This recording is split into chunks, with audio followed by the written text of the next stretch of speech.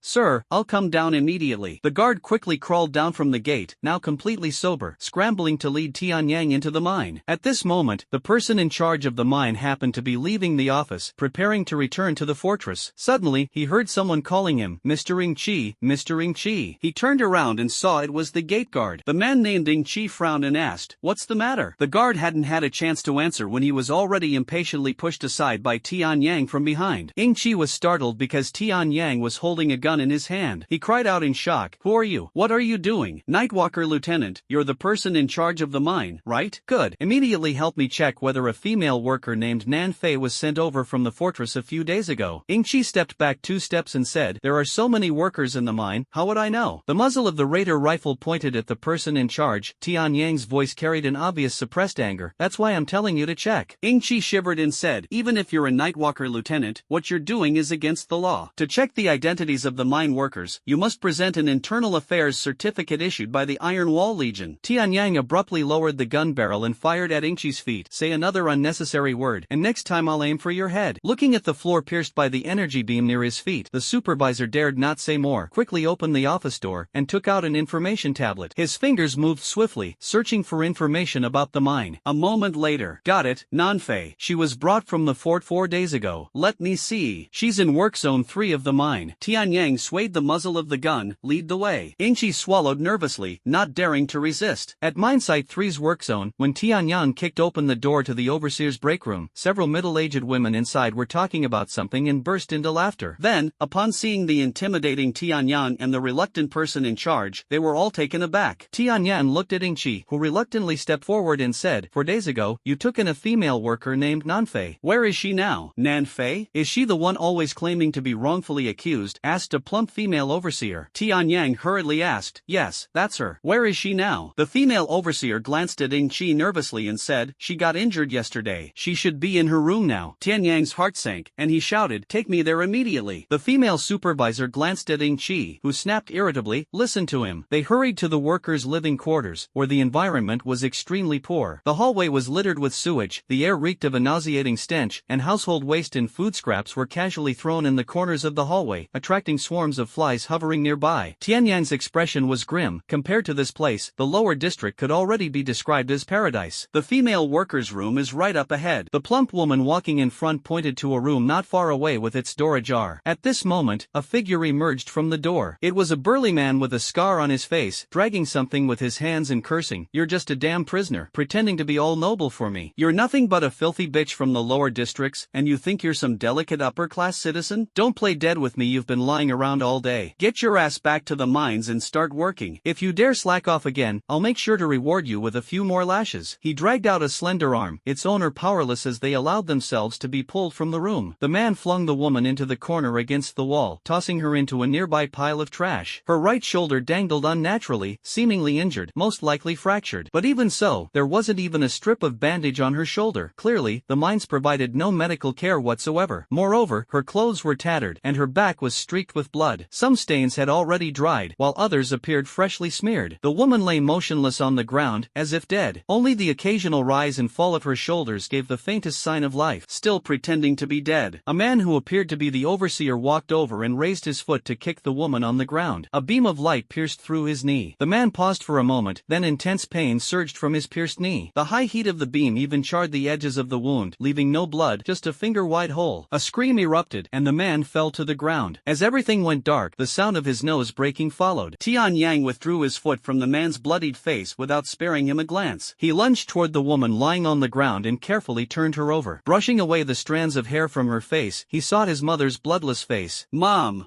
it's me, Tian Yang." The boy's words fell into Ingchi's ears, making the person in charge's heart tighten into a knot. He could hardly believe his ears. The woman sent to the mining field as a convict turned out to be the Nightwalker's second lieutenant's mother? The person in charge knows very well that those who can serve as a lieutenant in the Nightwalkers must be ascenders. How could the mother of an ascender be a criminal? For a moment, the person in charge seemed to catch the scent of a conspiracy, and a conspiracy involving ascenders might very likely bury this small-time official right here. P.S. 5 chapters delivered as promised. If you think my character is still decent, please show your support. Recommendation tickets, monthly tickets, collections. Throw them all at me with force. Mom, it's me, I'm Tian Yang. Nanfei's eyelids twitched slightly. They were so heavy that even the slightest movement required an extreme effort. No matter what, they still opened up, even if it was just a small crack, even if behind that crack, her eyes showed almost no expression. In Nanfei's vision were blurry images. She vaguely saw someone in front of her, tried her hardest to make out their features, but it was as if a hazy morning fog enveloped the space ahead. This reminded her of an early morning long ago, when Nanfei saw him amidst a similar mist. He walked over from the garden, holding freshly picked flowers in his hands, their petals still adorned with morning dew. He handed over the flower. "For you, Nanfei, you're as beautiful as a flower." Ha, that smooth-talking guy. Her vision seemed to clear a bit, and she saw a familiar face full of anxiousness. It looked very much like him, though much younger, with traces of of innocence still lingering in the expression. But what does it matter? Nanfei struggled to lift her hand, gently cradling the young face. You're here, Lai. I've been waiting for you for so long. I thought you had forgotten. He opened his mouth as if saying something, but Nanfei couldn't hear. Her cracked lips curled slightly upward, revealing a relieved smile. What did you say? I can't hear you. Let me sleep for a while first. I'm tired. She closed her eyes again. Her eyelids were too heavy, and she was unable to hold them open any longer. After closing her eyes, she felt an incomparable peace. It seemed as though all the suffering had drifted far away. Yes, she no longer felt the pain in her body. Then, she seemed to see Tianyang, her most beloved child. That child's face was filled with anxiety and fear, shouting desperately at something, tears streaming uncontrollably down his face. Tianyang, what's wrong? Why are you crying? Don't be sad. Mom is here. Mom will protect you. She wanted to hug the young boy, but at that moment, someone called out from behind, Nanfei. She turned around, and behind her was a dazzling light. Amid the glow, a man was chewing on a blade of grass and grinning. What are you doing? Come on, let's go. I know a fun place. We'll definitely have a great time there. Lie. She glanced back at the crying boy. But Tianyang is very sad. The man walked over and hugged her, saying, don't worry, he'll get through it. Do you not trust our child? She thought for a moment, then nodded with a smile.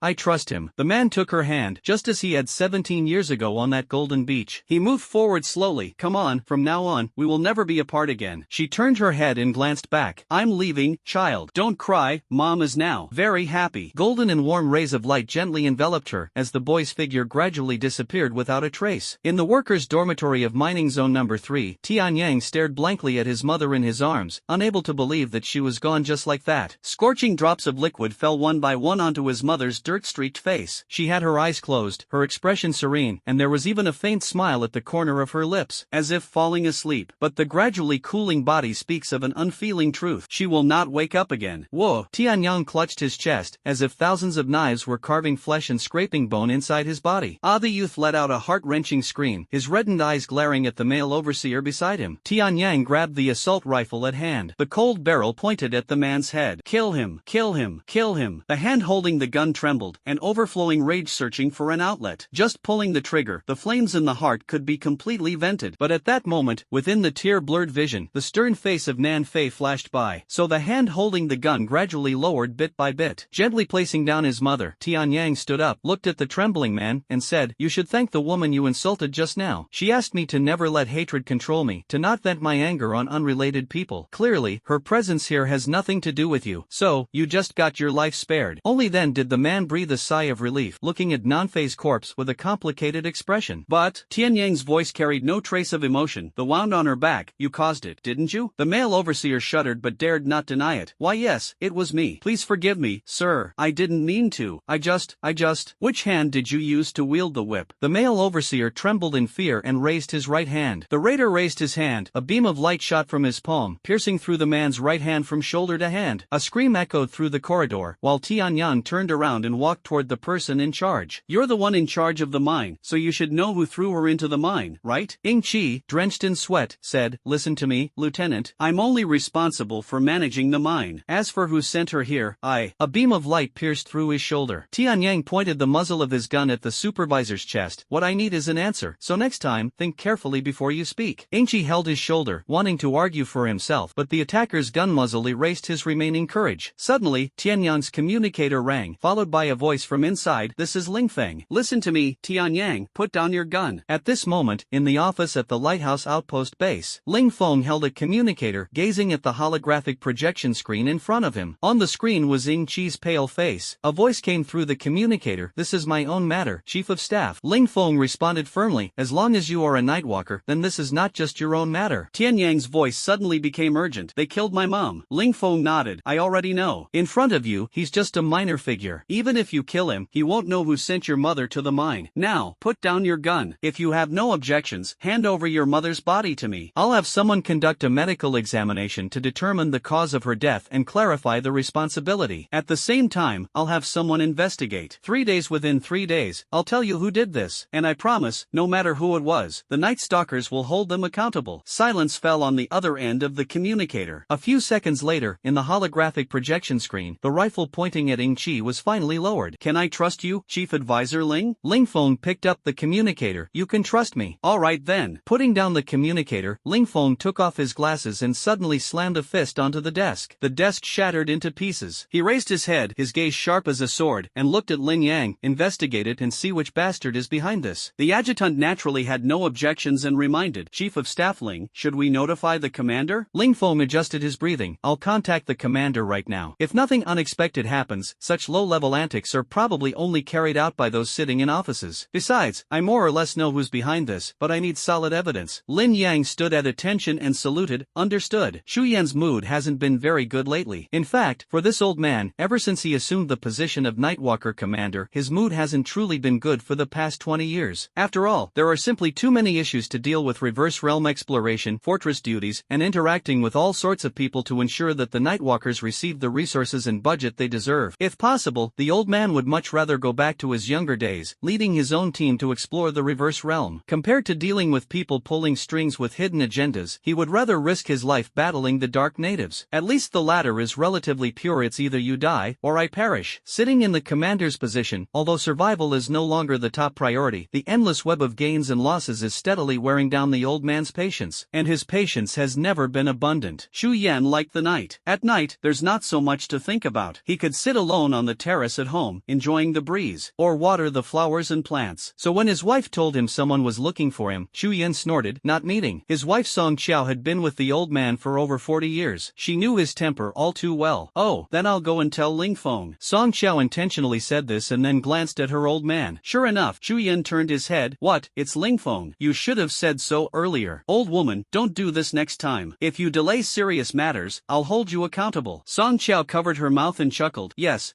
you're the commander. You can make anyone confess, including me. Chatterbox. Xu Yan walked into his study, where Ling Feng was pacing back and forth on a holographic screen. What's the matter? Why insist on finding me at this late hour? Can't you handle it yourself? Xu Yan had only one daughter and no sons. He treated Ling Feng like his own. He was well aware of the young man's capabilities. If it weren't for a major issue, Ling Feng wouldn't be seeking him out at this moment. Commander, do you remember the last time I told you about that boy who awakened to a new class? Xu Yan took out a pipe and stuffed it with tobacco. I remember. I've already mentioned this matter to the city lord. Are you worried about the budget? Don't worry, the city lord has approved it. Within at most half a month, we'll receive the additional budget. Ling Feng placed both hands on the table, leaning forward. No, Commander, it's not about the budget. That boy, Tian Yang, his mother, just had an accident. She died in the black mine. Xu Yan froze for a moment, considering Ling Feng's tone. The old man suddenly stood up like an angry lion. What? Was his mother murdered? Ling Feng smiled bitterly. 9 times out of 10, that's the case. Although there's no concrete evidence right now, that lady seems to have suddenly been caught mining illegally. Unfortunately, although it has only been a few days, she didn't make it through. This has dealt a significant blow to Tianyang. I've already asked Lin Yang to investigate and find out who the culprit is. My only concern is that if the murderer turns out to be the one I suspect, given Tianyang's temperament, there's no way he'll let this slide. If conflict arises, we Nightwalkers. Xu Yan seemed to understand as well. He sat back down and lit a cigarette. Are there not countless people who hold animosity towards us Nightwalkers? Yet all these years, haven't we stood strong until now? Ling Feng, remember my words. The reason Nightwalkers are so powerful is that we treat every member as though they are family. Alright, Commander. I understand what you mean. I also hope we can give proper justice to that lady named Nan Fei. Ling Feng saluted. Then I won't disturb you any further. Wait. Xu Yan interrupted the Chief of Staff's words. What did you just say? What's Tianyan's mother's name? Ling Feng's eyes flashed with surprise but still replied. Nan Fei, is there a problem? No. Xu Yan waved his hand. That's it then. I'm tired. Take care of it yourself. In any case, find the mastermind. Let me know if you encounter any difficulties. Understood, Commander. After saluting again, Ling Feng's image disappeared. Xu Yan exhaled a smoke ring. Nan Fei? Could it be that Nan Fei? If that's the case, this child named Tianyang, wouldn't he be his? Thinking of this, Xu Yan opened the drawer, took out a private communicator, and composed a message to send out. Check how many women named Nan Fei are in the fortress. 10 minutes later, the communicator finally received a reply. Understood. The old man then rummaged through boxes and cabinets, finally calling out helplessly, Old woman, where did you put the documents Ling Feng sent last time?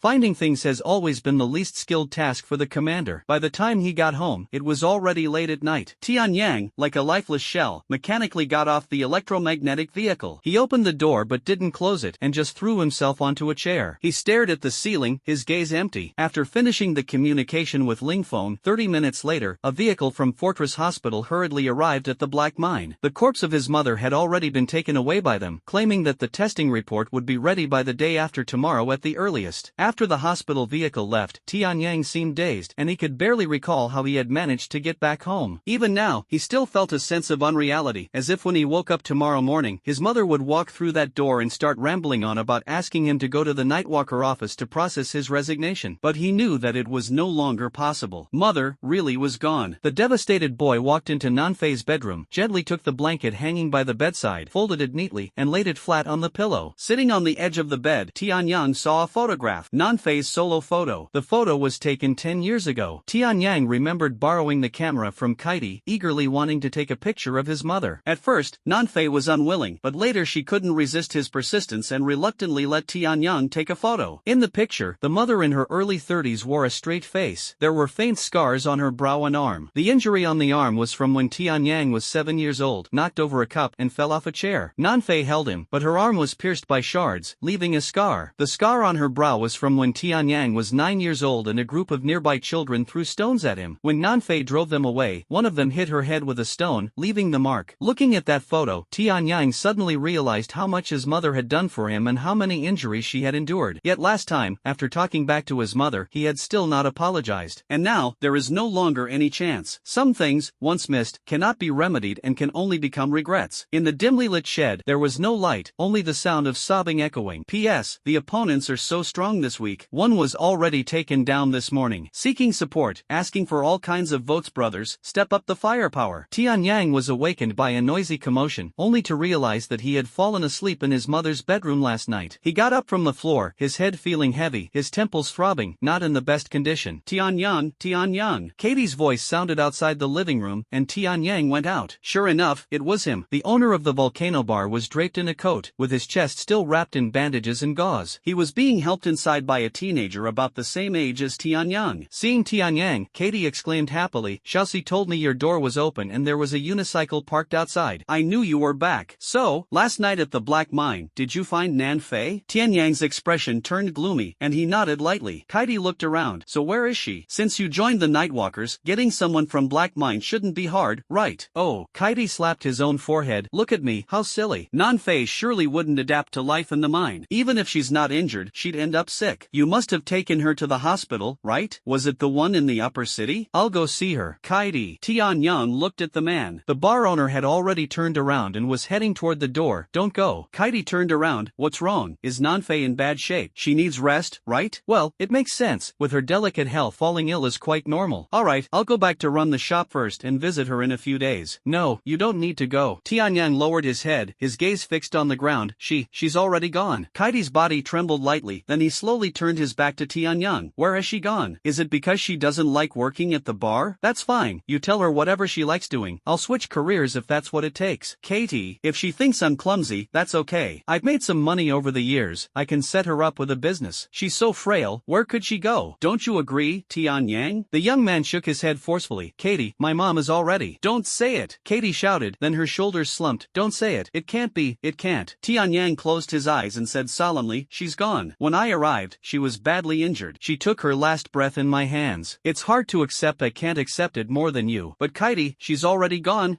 I told you not to say it." Kaiti suddenly lunged forward, landing a punch on the boy's face. Tianyang staggered back a few steps, colliding with the tin wall of the shack, causing the roof to vibrate with a buzzing sound. Half of the boy's face slowly swelled red. Tianyang hung his head low, silver white hair falling over his eyes, veiling the lifeless gaze beneath. Kaiti grabbed his shoulder forcefully. "Who was it? Which bastard did it? Tell me.